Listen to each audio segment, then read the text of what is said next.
Okay. And when we ended last week, we just started looking at chapter 11, verses 1 through 6.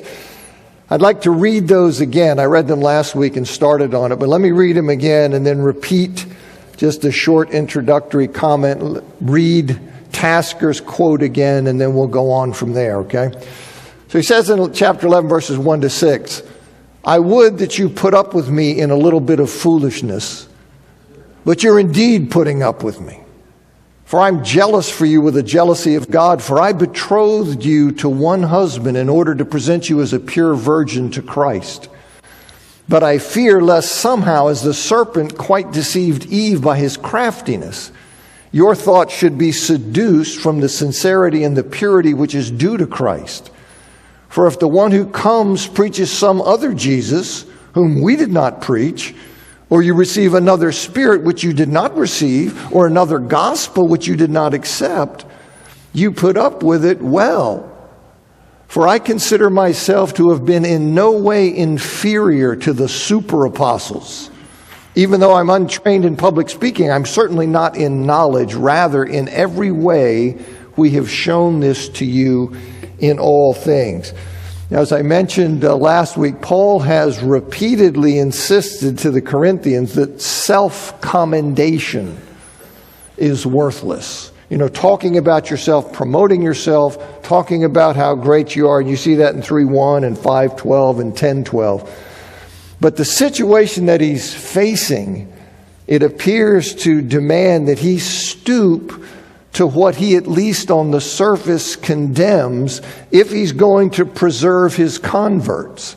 And that quote I gave you last week from Tasker, he says, "Paul is very conscious that it is no business of an apostle or indeed of any Christian to praise himself.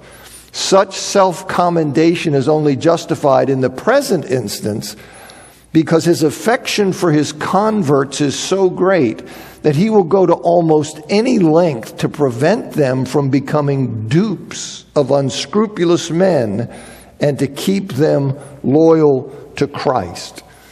So Paul, he asked them to put up with a little bit of foolishness because he's embarrassed by the prospect of his imminent boasting. He's getting ready to go ahead. So, everybody's talking this kind of stuff. He's getting ready to go ahead.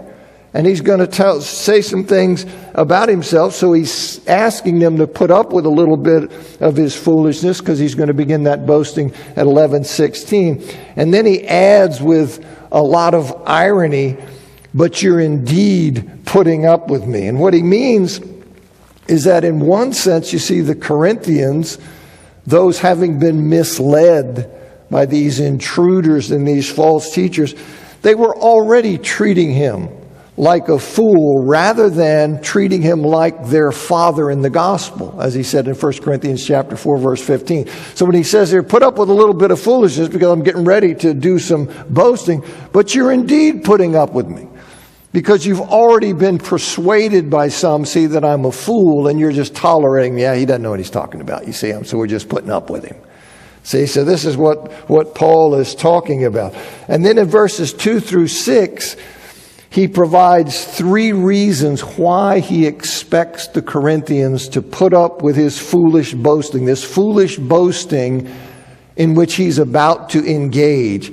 And the first is, he says, he's divinely jealous, he has a jealousy of God for the Corinthians. See, he has for them something of the jealousy that God has for his people. For instance, you see in Exodus chapter 20, verses 4 and 5. Right? God is serious and passionate about the loyalty of his people, not only because we owe it to him, which we certainly do, but because wandering away to other gods results in their exploitation, their harm, their suffering, and ultimately their condemnation.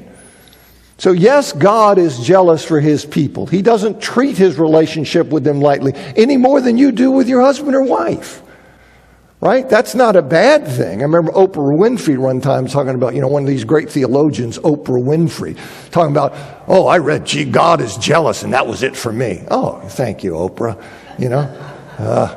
But, and then all these people listen to her. Oh, yeah, that makes sense. Yeah, God can't be a jealous God. Of course he's a jealous God. Right?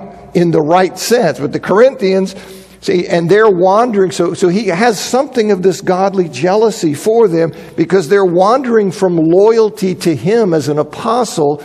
That means wandering to a false gospel, and that will yield the same kinds of detrimental results.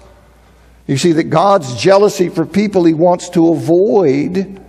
And so that's the same kind of thing that Paul has. And then Paul elaborates on his jealousy by telling the Corinthians that he betrothed them to Christ, that he might present them as a pure virgin to Christ. Okay, he betrothed them to Christ, that he might present them as a pure virgin to him. And in the New Testament, the church is the bride, and Jesus is the heavenly bridegroom.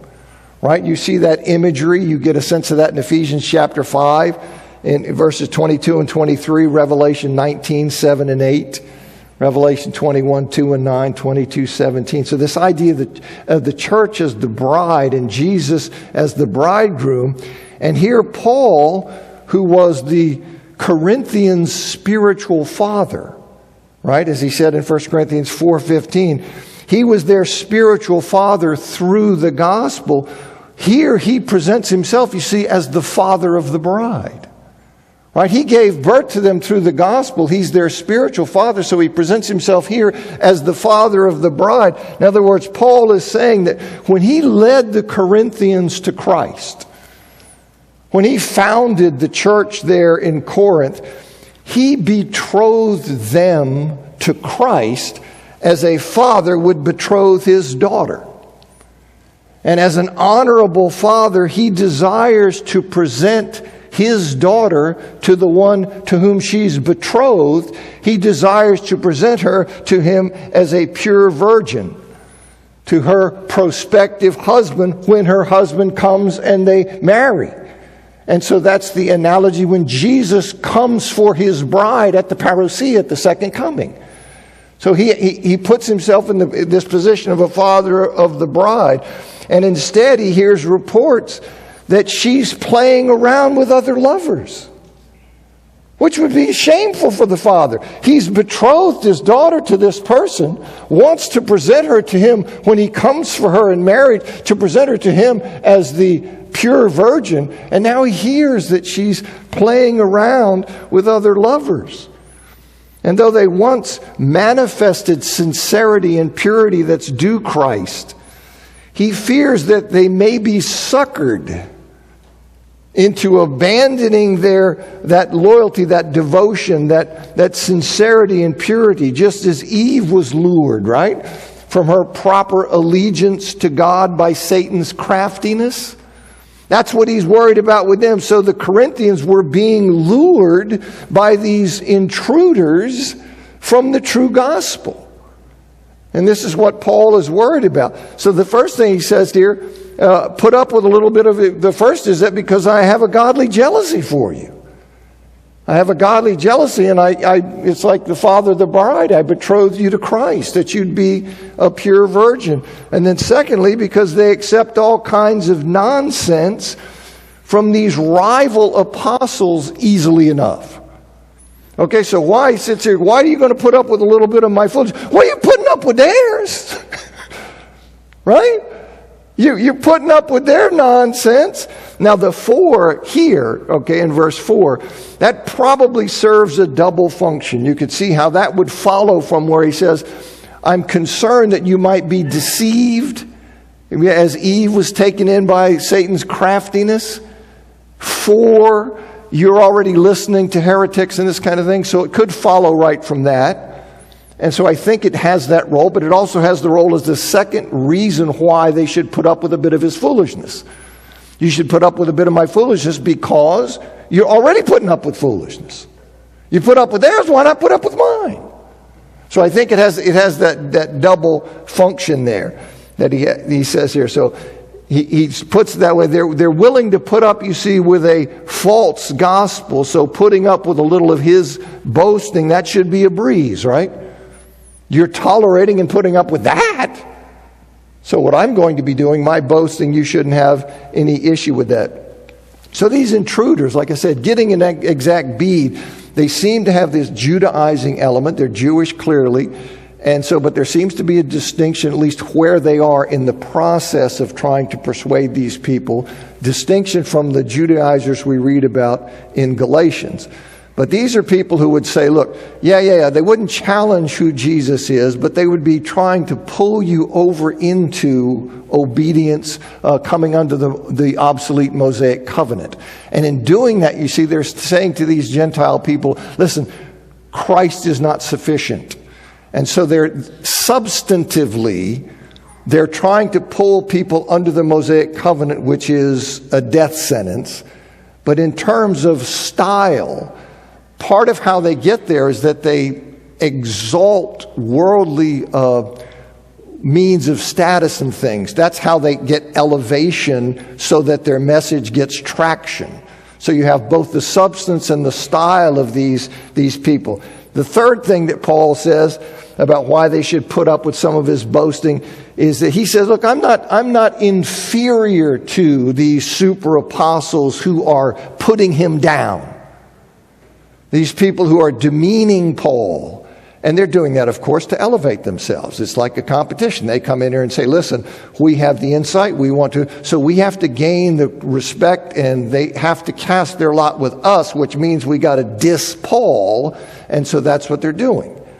And so Paul says, I'm not the least inferior to these people. Many sophisticated audiences in the Greek-speaking world, they favored stylized rhetoric. Right? They appreciated and valued this educational rhetoric where you learn the techniques and the proper form of how one goes about presenting arguments and all of these things. And to not come up to rhetorical eloquence, to miss the mark in terms of how we would grade somebody in that society and culture for being a rhetorician. To not do that was considered a mark of inferior ability or training. So it was like, it was a thing against you. And so here, Paul concedes that he is untrained in public speaking, right? He acknowledges that, but he does have knowledge of the true gospel, and that's what counts. Right? He's trying to get them to see, listen, you're looking at the wrong things. You're being attracted and you're putting value and credibility in how somebody packages this thing, and you're letting them, because of your trust in the package, sell you snake oil. And I'm telling you the truth. And it doesn't matter how I tell it, because what I'm telling you is the truth. And so this is what he wants them to see. And these people, see, they are exalting, these intruders and their allies, they're exalting this form over substance.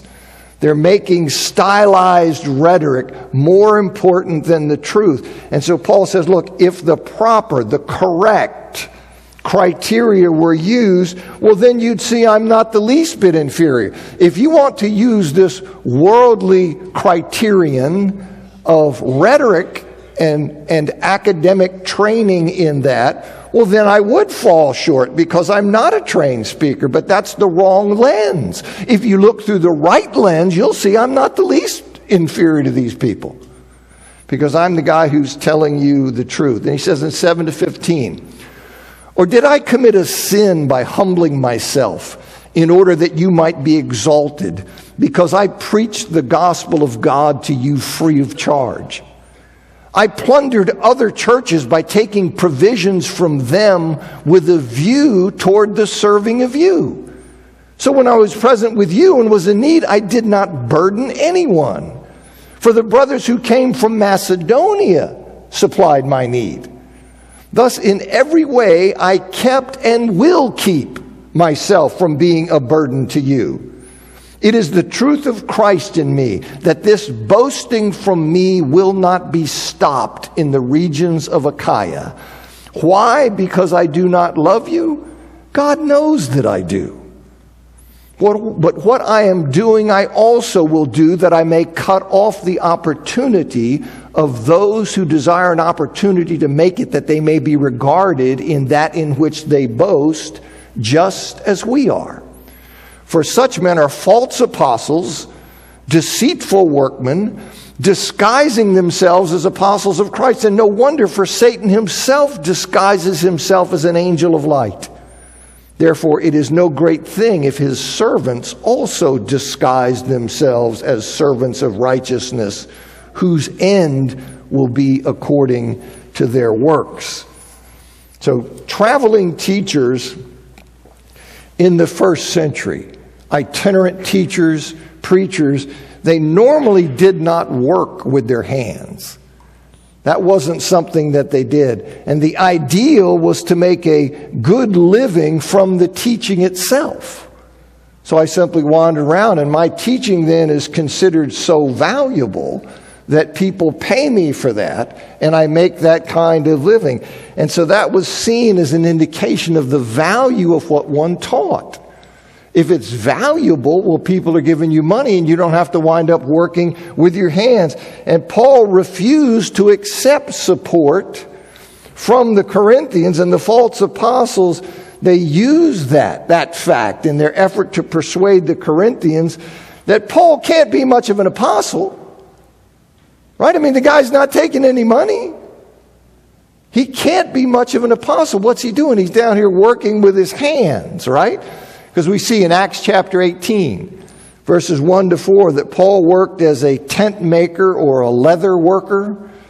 This is what Paul is doing, and he does that to provide for his needs during his initial stay when he was in Corinth. And that was considered degrading for a philosopher or an itinerant teacher to do that. Paul certainly had the right to be supported by his converts.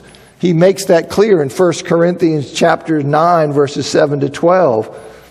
But he asked the Corinthians if it was a sin for him to humble himself through manual labor in order to exalt them, and I take that to mean exalt them above their idolatry and their immorality. Was that a sin for me to do that?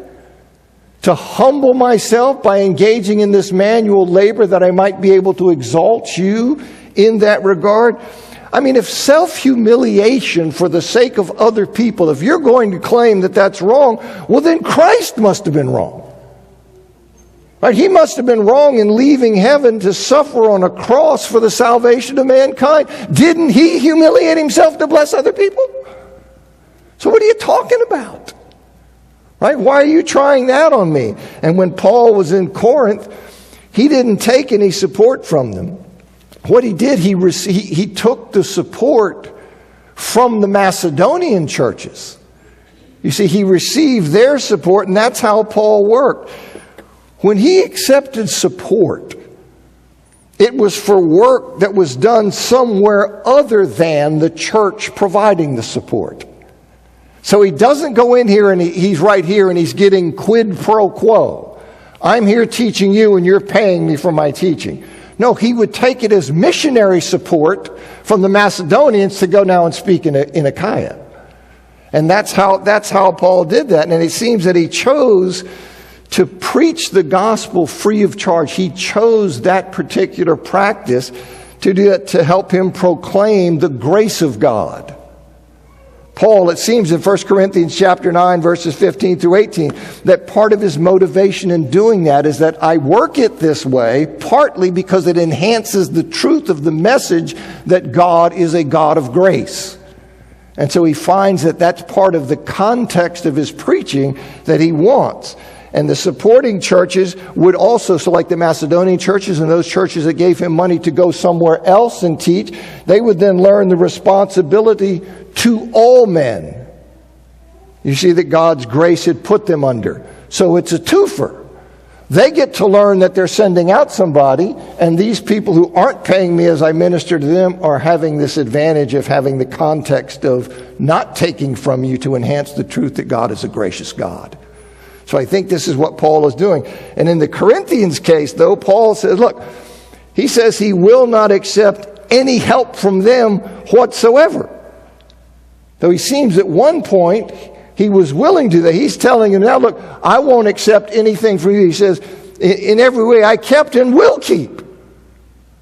You see, I'm not going to take any money from you, and I think this unique treatment of the Corinthians was probably due in part to their pagan view of pay.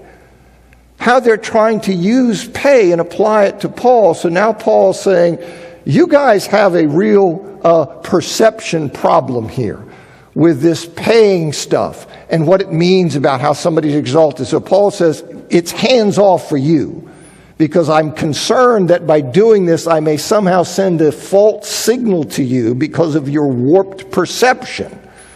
So he says he's not going to do that. As long as they used pay to evaluate Paul and his message, he would refuse to accept anything from them so as not to reinforce that mistaken approach and that mistaken understanding. And then he has another reason that he's going to give expressly in verse 12 that we'll talk about in a second. But far from apologizing for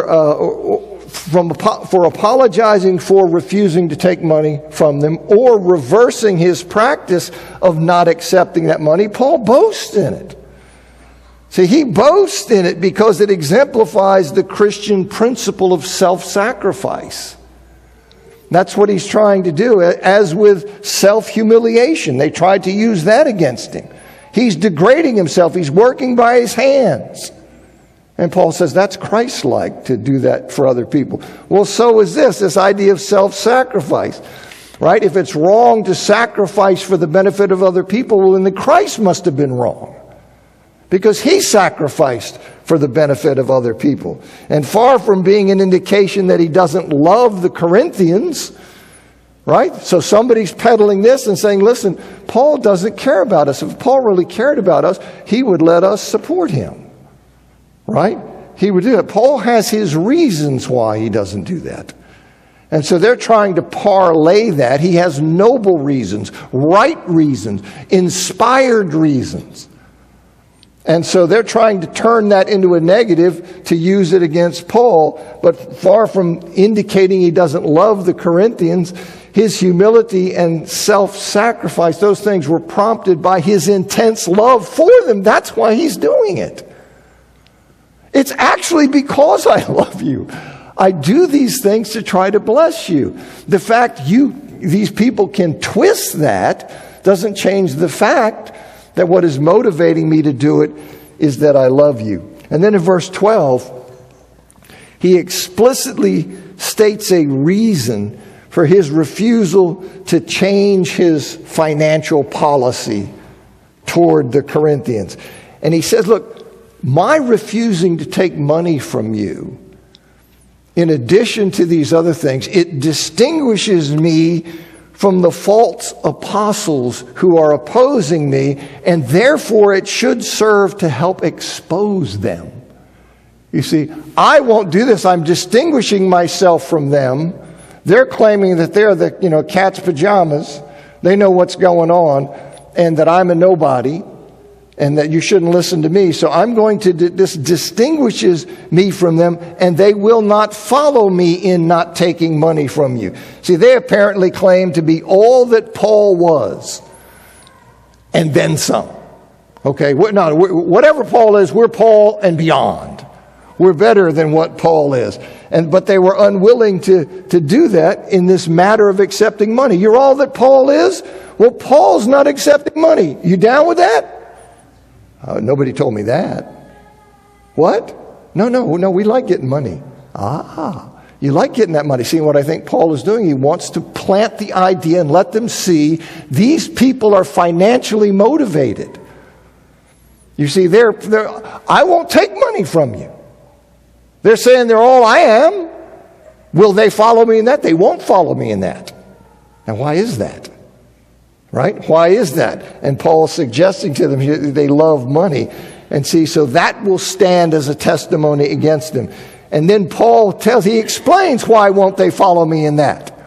Right? Why won't they do that? And he says the reason they won't follow him in self-humiliation, in sacrifice, in, earning his own way there, working with his hands, not taking money from them. They won't follow him in that because they are false apostles. They are deceitful workmen. They are those disguising themselves as apostles of Christ.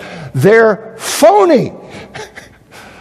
They're posers, right? They're coming in, we got the outside stuff, and all this stuff. They're phony.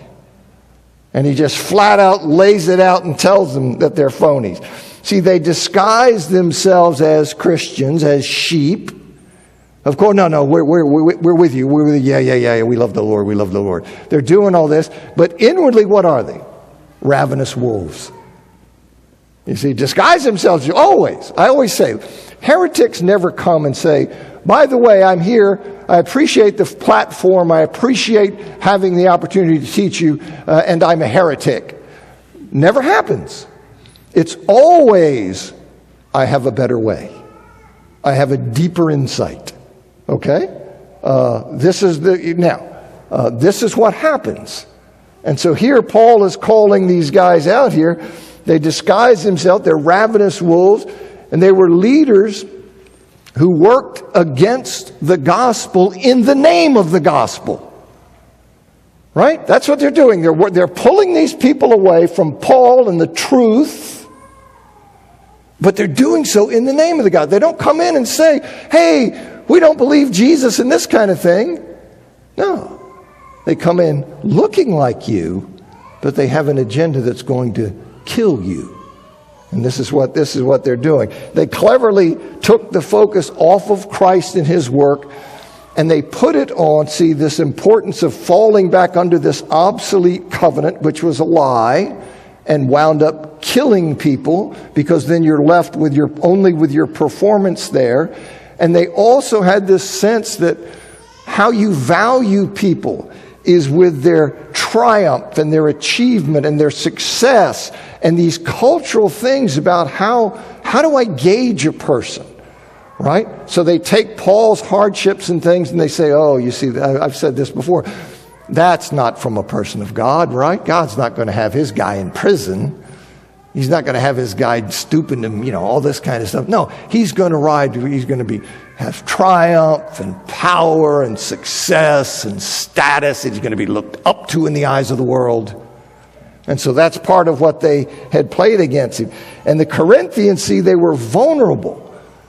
They were vulnerable to these false teachers, either because they lacked the spiritual maturity to discern the falseness of what they were saying. Either because they lacked that spiritual maturity to discern or to spot their twisting of the gospel, or they lacked the courage to denounce that twisting. You see, either they were too immature to recognize it, or too cowardly to confront it. And that's what's going on. And so D.A. Carson, in a book he wrote on chapters 10 to 13, he says the point is that the arch enemy is an arch deceiver. Unless we understand this, we will be pathetically gullible, sucked into various sins and blown this way and that way in our doctrine. The only certain antidote is the kind of humble walk with God that is characterized by a growing and mature knowledge of the Scriptures. You see, it's a jungle out there. And we get discouraged. You say, everybody says the Bible means everything. I know they do. Right? They do. That's why you have to really, really labor to say, what is God saying? You have to be careful. You have to understand, how do we separate out what's really crucial and important? What are the things about which we can argue? What are the central things? What is God's will on these particulars? Right? Every aspect of God's will is important. No aspect of it is trivial. Some things are more central than others. But that doesn't mean that I can come to something and say, well, this is one of this tier here. Yes, I'm convinced this is the will of God, and I think I'll just ignore it. because people disagree with me. People disagree about everything. From homosexual conduct, which is plain in the Bible as the nose on my face, that it is sinful from jump. And yet, people disagree about that. Okay, that's how it works. The enemy comes in and says, well, is that clear? I don't know. I think we need to restudy that. Yes, let's restudy that. It's like nobody's thought about it for millennia. Let's restudy that and say, well, I think here. And then we get a couple of guys over here with PhDs come in and say, well, I think this is... All right. So the duty, responsibility of anyone who would lead spiritually is to do the work and say, that's a lie. Okay, that's a lie. And so this is what he's saying. See, it's either because, they don't have the spiritual maturity and understanding, and God doesn't just pour it into your head. You have to study. You have to labor. Okay? And so to be able to gauge these things. And I'm not saying, when you talk like this, people say, well, do you think you know everything? Well, that would be crazy.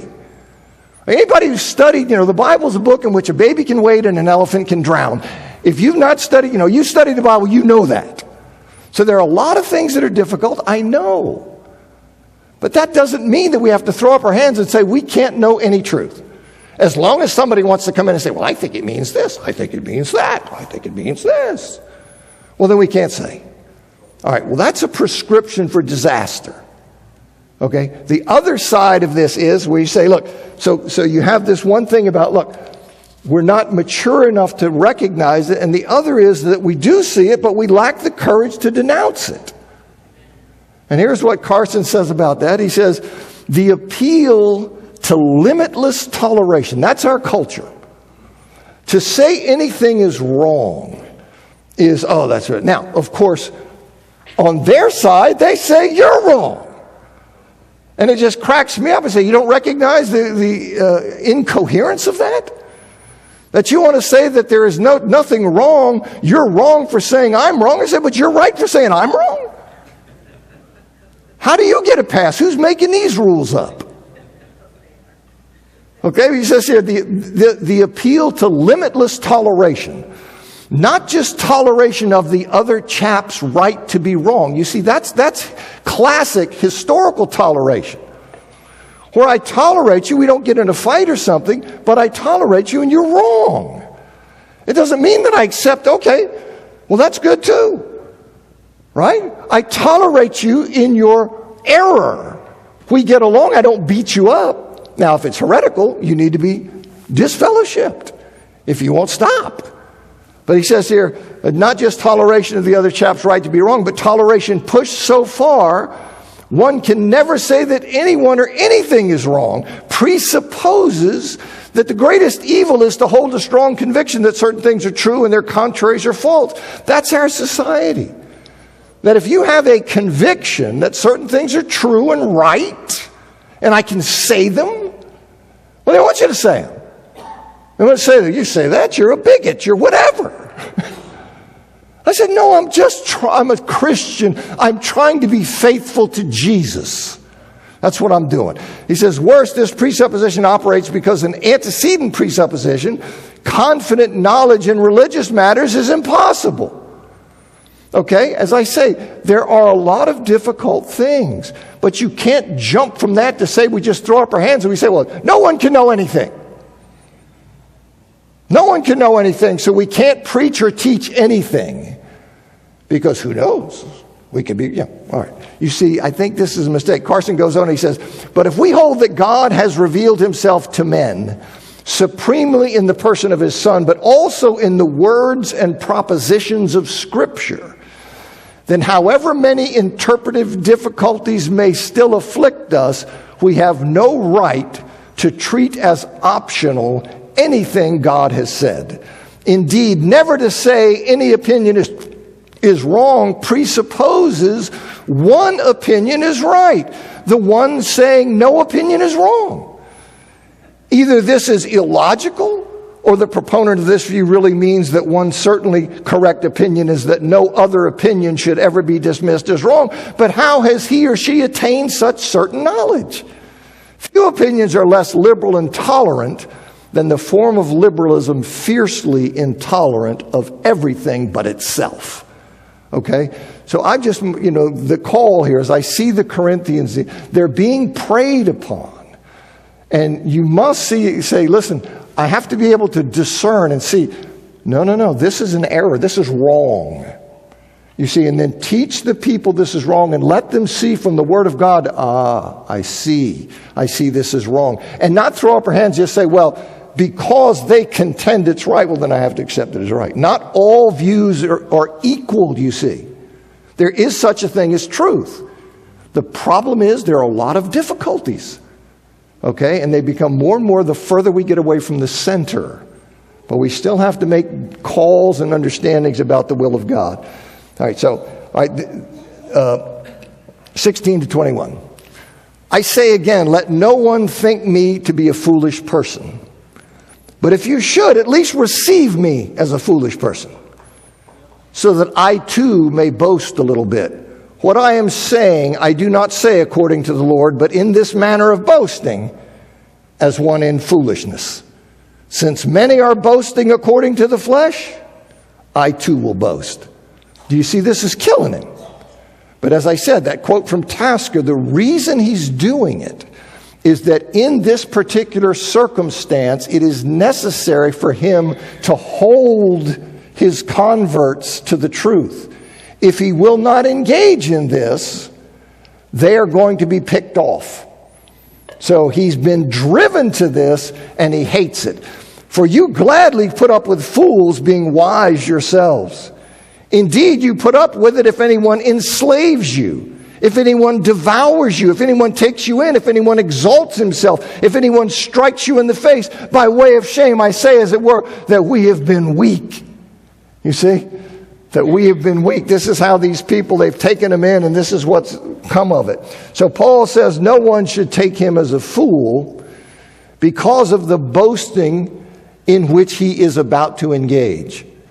Don't take me as a fool for that. This isn't the real Paul. This is what he's saying. This isn't what I want to do. This isn't the real me. He's simply answering a fool according to his folly, as you see in Proverbs 26:5. This is one of those circumstances where that proverb applies.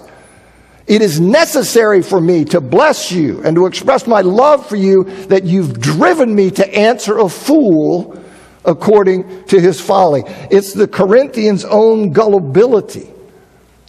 It is their acceptance of the intruder's triumphalist criteria that's forcing Paul to adopt this approach in order to protect them. Because they've swallowed this idea that this is the only way for you to have any credibility. And so Paul says, okay, if that's what it's going to take, then buckle up, because I got plenty of stuff to tell you. You see? So they're forcing him to do that. But if they do judge him, if they judge him as a fool for boasting, then he asks that they receive him as they have received other fools, meaning the intruders, and they put up with a little of his boasting, okay? Let no one think me, but if you should, at least receive me as a foolish person, so that I too may boast a little bit. Accept me, receive me. You're already doing that with these people. Okay, so if you consider me foolish for boasting, then accept me and receive me the way you've received them. And then he injects this parenthetical in verses 17 and 18 to make clear that in bragging about his experiences and his achievements, that in doing that and bragging about those things, he, at least on the surface, right, just considering the act of bragging itself in isolation, that he's acting like his worldly opponents and not like Christ. Now, he has a different context for doing it. So he's simply saying, just remove and take the fact of me bragging out of this context, and you just look at it that way, well, then you see that I'm acting like the worldly opponents, right? Not like Christ. Christ wasn't a braggart, but Paul has to temporarily act like one to gain a hearing so as to prevent the Corinthians' defection. That's what's going on. Or on another level, of course, he is acting like Christ. Right? He's inspired by the Spirit. People sometimes come and say, well, Paul's not inspired there. Well, no, he's inspired. right? He is acting like Christ because his boasting is done to bless other people, not to impress them. Right? He's not sitting here saying, hey, I'm like the greatest thing going. So you'll just sit here and go, wow, you're really something. That's not what I'm doing. I hate doing this, but I'm going to do it because you've driven me to it and I need to do it in order to bless you. And then Paul stings the Corinthians there in verse 19 where he says, for you gladly put up with fools, being wise yourselves. See, they viewed themselves as wise, of course, that's always in the middle Einstein. That's the human condition. We think we're brilliant. And so here they certainly looked at themselves and thought they were wise, but the result of their great wisdom was what? That they tolerated fools. That's where their great wisdom had led them. In other words, they had a warped wisdom. They had a worldly wisdom that kept them from recognizing fools. So he says, you gladly put up with fools, being wise yourselves. Okay? So this wisdom that they have, that's what has led them to putting up with them. And in fact, their brand of wisdom not only tolerated these false apostles, but exalted them. Granted these false apostles positions of influence and leadership. They brought them in, and these people, they had become domineering. They had become tyrants, intimidating, abusing, and exploiting the Corinthian congregation. And by accepting this triumphalist criteria of judging people, that I'm, over you and more powerful and all of this kind of stuff. You see, I have status and rank and academic training, and I've got the right social background, and I've got all this stuff. So they then deferred to all of that kind of stuff, and the result was they domineered them, or were domineering over them. You see, dominated them. The Corinthians had accepted that criteria of apostolic authenticity and leadership, and they were being trampled by that. The very thing that they placed this, yeah, that's right. Okay, well, you gave it to them, and now look what they're doing. Look what you have submitted yourselves to, where he sits there, enslaves you, devours you, takes you in, strikes you in the face. Right? Because, look, I'm like the top dog. Right? I'm bossing everybody around. Who are you? Right? And they gave them that because they swallowed that bogus criteria. So Paul in no way wants to be compared to these power-hungry exploiters. He said, by way of shame, I say as it were, that we have been weak, or put more colloquially, to my shame, I admit that we were too weak for that. You see, so they're taking Paul's weakness, his servility, his humility, his sacrifice, all of these things as strikes against him. He says, how you liking it? Right? What's this getting you? You're getting trampled by these people, and to my shame. Yeah, we were too weak for that. Because that's ungodly. You see, that's ungodly. I heard that bell. Thanks for coming.